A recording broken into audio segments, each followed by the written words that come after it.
the second unit is all about network reduction theorems. So, what is network reductions? So, you can simplify the given circuit into the format how we require.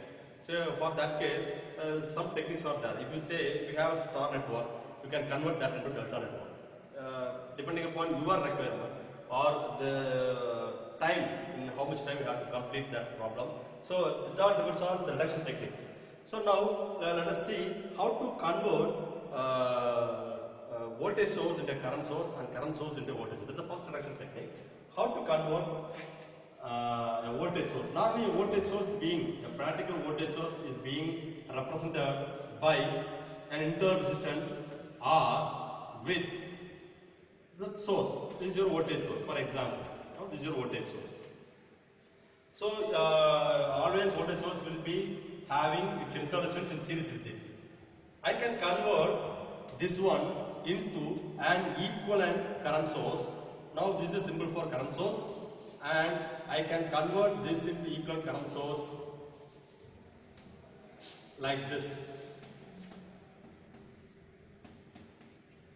So, a simple transformation from voltage source to current source.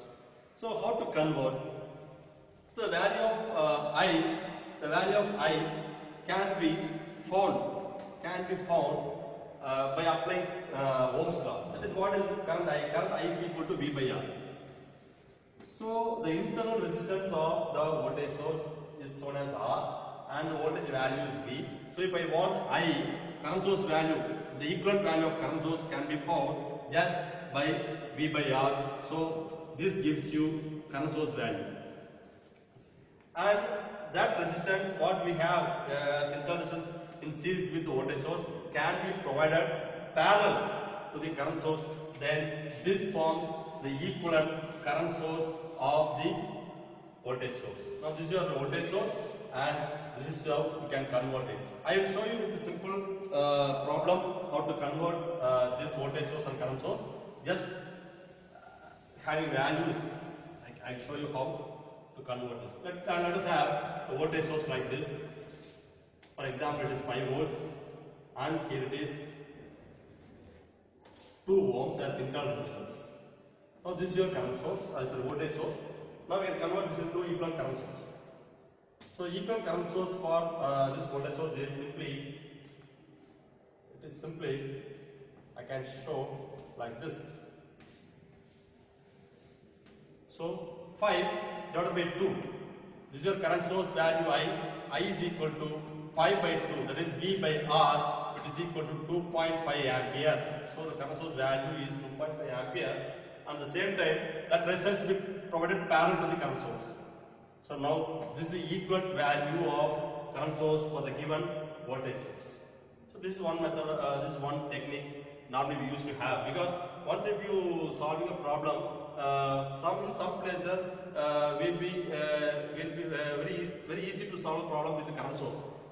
For example, if you are solving a problem with nodal analysis, there you need current source.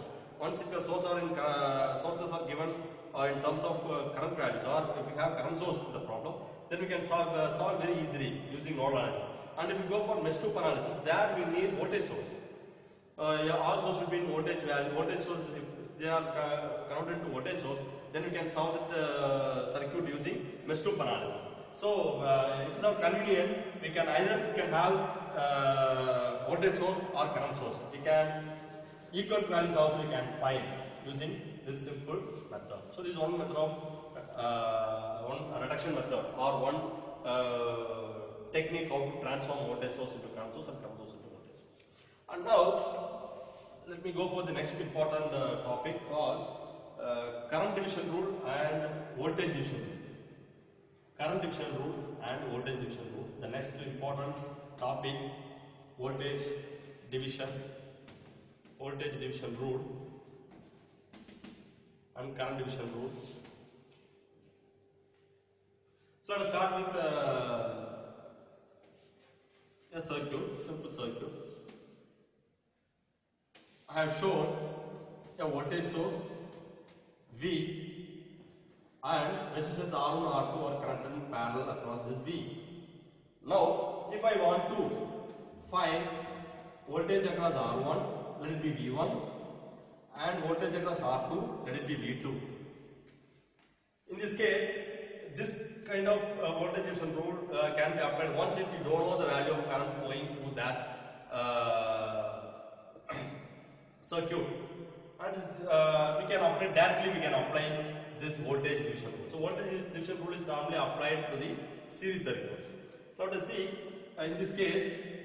Normally voltage across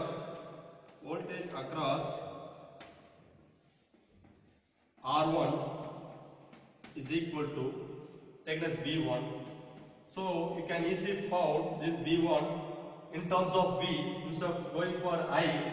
Once if I know applied voltage, net value of voltage applied, I can directly find the value as total voltage V into same resistance value across which I need the voltage. So R1 divided by the equivalent value of resistance or sum of the resistance in that series circuit, that is R1 plus R2. So voltage across R1. So standard rule across any resistor in a series circuit. If you want voltage across any resistor, you have to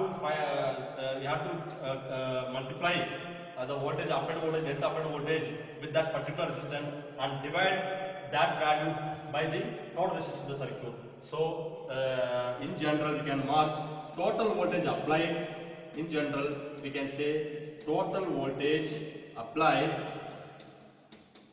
into same resistance across which we need the voltage. Same resistance in the sense the voltage across we need the value of the resistance across which we need the voltage. So total voltage applied into same resistance divided by the net value of resistance or total resistance. Total resistance in the circuit. So this voltage division rule is applied to a series circuit. The same way, we can also find, we can go for current division rule. Current division rule, it is applied for current division rule. Normally current division rule is applied for a parallel circuit. For example,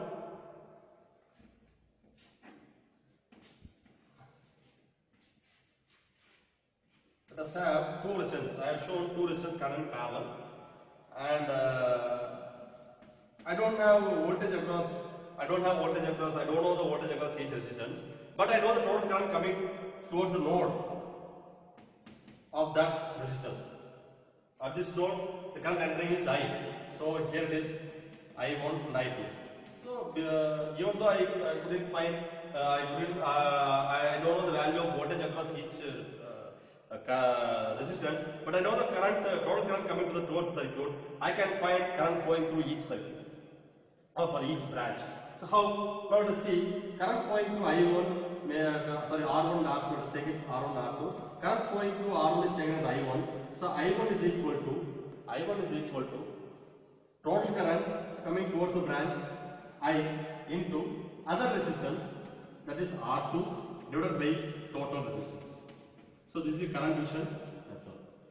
So once if I need I1, I know total current coming towards the node. So I1 is equal to I into total current into the other resistance. The resistance where we need current, through which we need current, that resistance to be ignored and the other resistance to be marked. So I into R2 divided by R1 plus R2 is your is the formula to find the current flowing through R1. So in general, we can current flowing through any resistor can be found using this conversion. This is I, total current I into other resistance. This is not of importance. Other resistance divided by total resistance in the parallel branch, that is R1 plus R2. This is your general form of formula.